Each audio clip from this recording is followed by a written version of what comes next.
Why do motorcycles like going to the gas station? It gets them pumped up.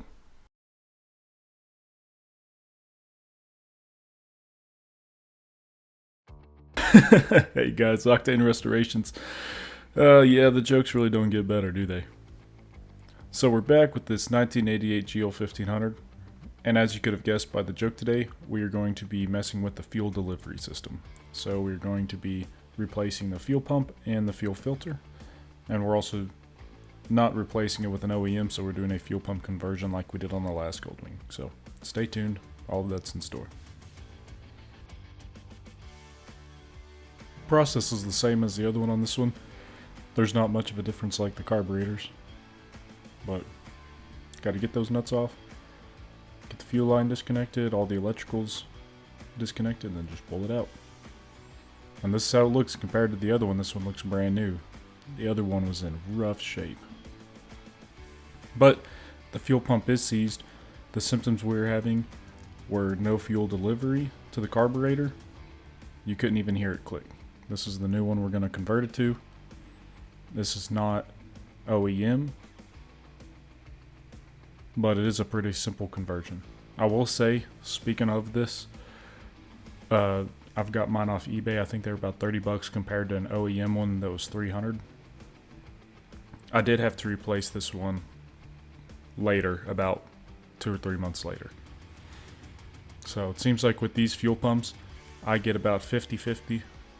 Of some of them last in years, and some of them lasted, a week or a month. The company was good about returning my emails and everything like that, but I haven't heard back from them at all. So, just something to be aware of. If you can afford it, might buy 2 of them. But like I said, the first one I did, it lasted months. So, it's lasted over 2 years now, and it's still working. But back to the symptoms. I was having no fuel delivery to the carburetor. I couldn't hear it engage whenever I turned the key. Normally you'll hear the fuel pump prime for, I don't know, maybe 1 or 2 seconds. But I was not getting any of that. And then I manually jumped the positive and the negative off of a fresh battery, and I still couldn't get anything, so at that point I knew it was seized. So that's when we go and we do this conversion. And I will be doing a full tutorial video on this. This is just a, it's part of the 1988 GL1500 series. But once you do the conversion, to swap out another one, it's pretty easy. And like I said, I've had kind of 50-50 luck with them. Sometimes they're great, sometimes they're not, so.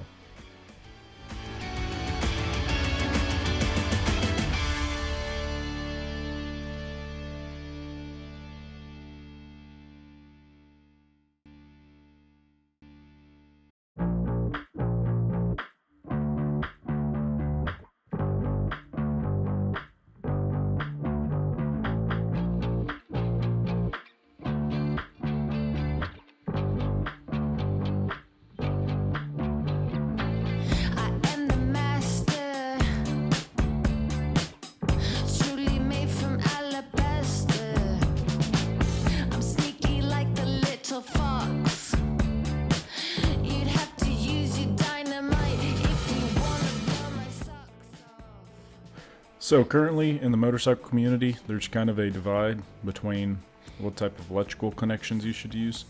Some trains of thought are you should use a high quality crimp, like the ones that cost 2 or 3 bucks per single crimp. And you gotta have the special crimping tool. And then others are, you gotta solder every electrical connection. The only problem with electrical connections is the vibrations from the motorcycle can actually cause the solder to come loose if it is improperly soldered. As long as you have a good solder connection or a good crimp, in my opinion, you'll be fine either way. But if you're worried about it, you can go ahead and solder these on.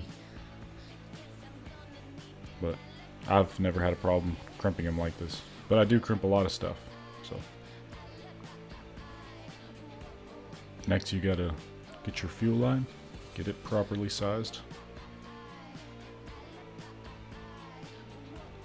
Something you could do on those electrical connections, though, might make you feel better, is put heat shrink on there.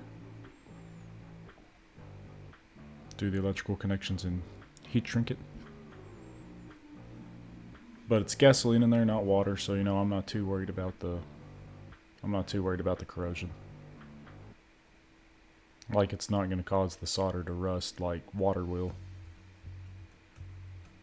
But it wouldn't be bad, wouldn't hurt anything.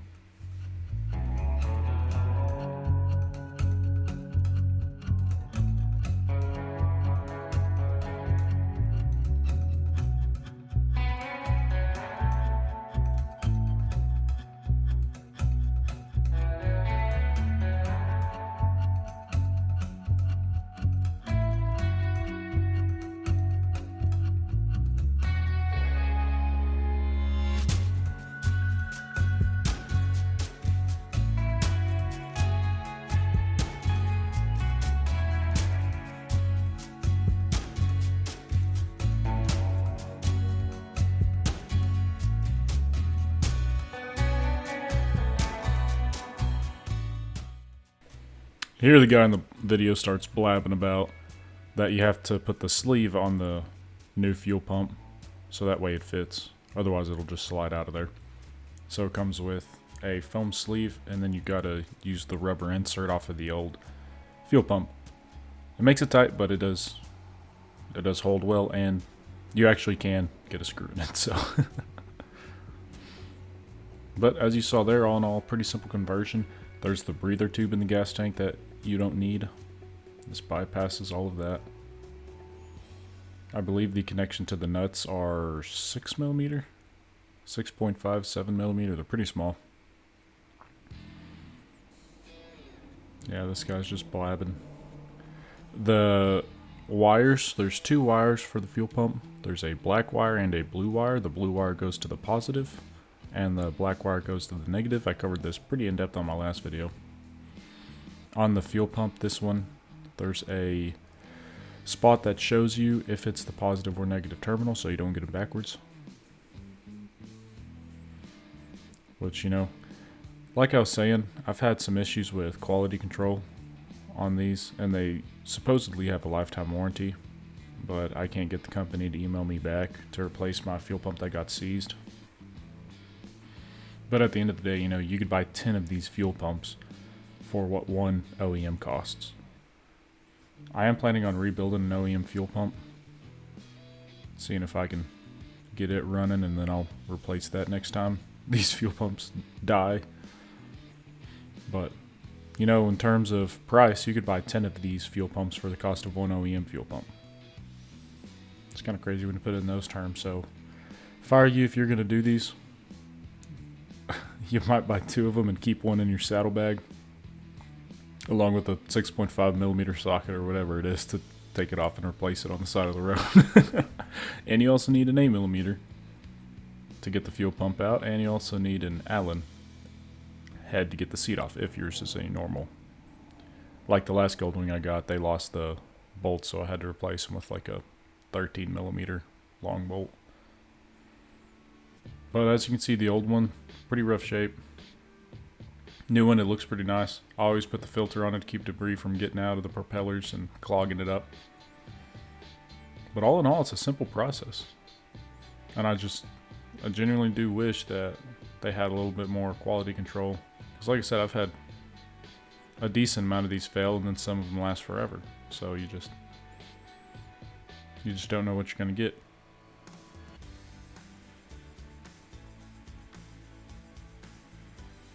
But drop it in like an airway, an OPA airway if any of my medical peeps are out there.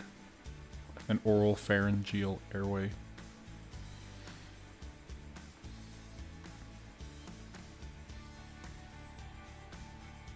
So if you're going to use one of these, need your, 6-7mm Allen to get the seat off, 8mm to get all the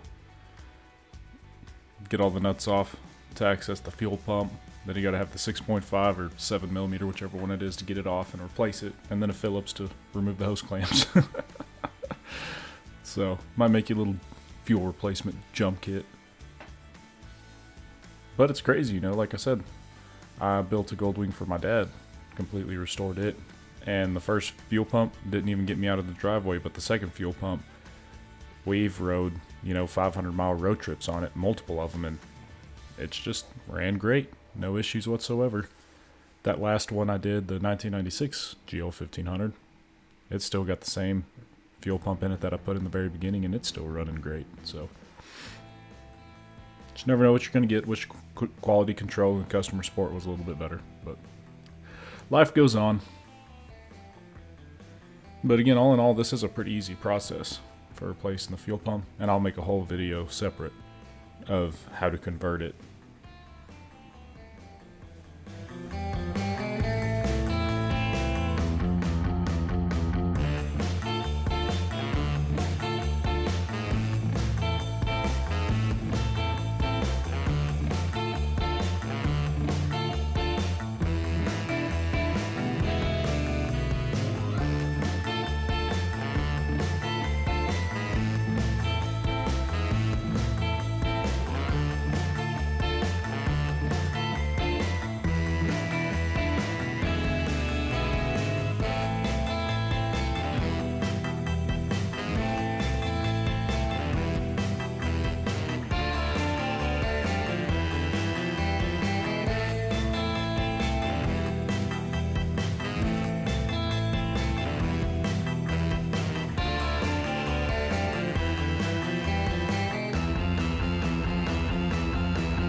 Now we're on to replacing the fuel filter, which is right here by the gas cap.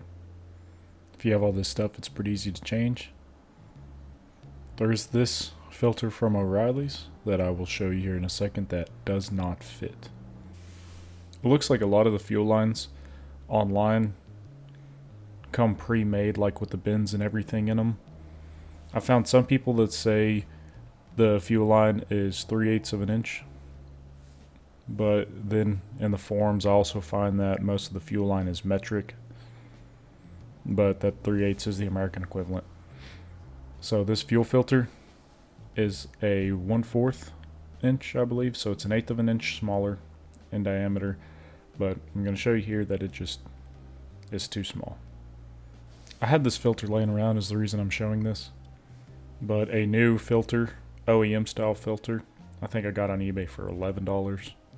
So I went ahead and I had one coming, but I was just anxious to hear the motorcycle run. And I had this one, and I was like, why not? But it doesn't fit with the OEM clamp. But I imagine with a hose clamp, you could really cinch it down. The only problem is that leads to cracking in the future. That's why you normally, want to have your fuel filters and your fuel hoses the same size, because it will cause problems eventually. See how loose it was in there? The barbs are just too small on it.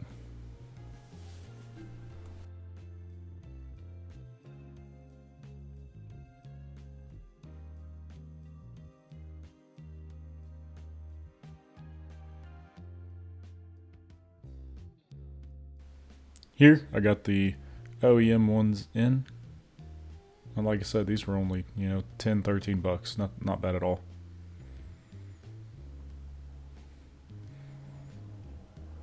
Your O'Reilly's might have universal fuel filters that might fit with a 3/8 inch barb on them, but mine did not. 1/4 was the biggest size they had in the small engine section. But these are some fuel line removal pliers, or just some hose removal pliers, and these are some of the best things I've ever bought. Holy cow, I got them on Amazon for like $10, and they paid for themselves.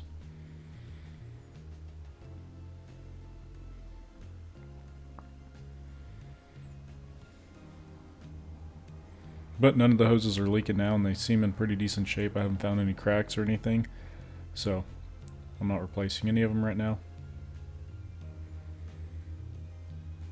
They still seem decently pliable.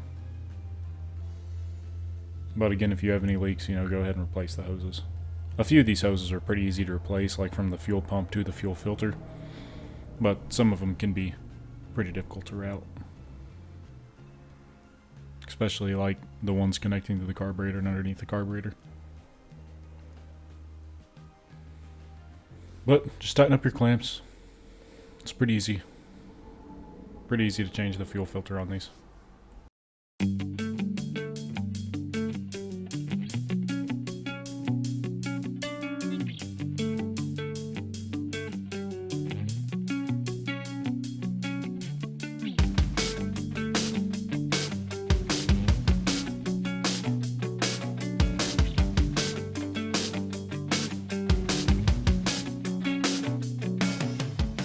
One thing I wanted to hit on really quick was the main fuse right here. So these flat blade fuses, some places call them spanner fuses. A lot of places do a bypass, so they'll put an inline fuse. I believe this one's a 55 amp or a 30 amp. There's two flat blade fuses on this Honda, 55, 60, and a 30 amp. So some people, they bypass that with an inline fuse, kind of like the one I'm touching right there. If you want to see that, let me know. I can make a video on that. Otherwise, you know, you got to buy some of these and keep these with you, because when you blow these, they're pretty hard to find. eBay doesn't really have them. All the ones that are on eBay are shipped from the UK, but Partzilla has some for, I want to say $2 per spanner fuse, but the problem is you're going to pay a lot on shipping. So maybe you can get some buddies together. All y'all can pitch in, keep the shipping costs down, and I don't know, get 10 or 15 of them at a time. But I'd recommend either converting it or keeping some spares.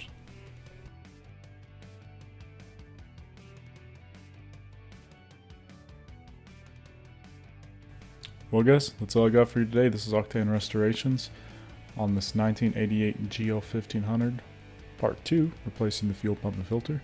If you enjoyed the video, please consider giving it a like and subscribe to the channel. I put out content like this. Try to do it at least once or twice a week.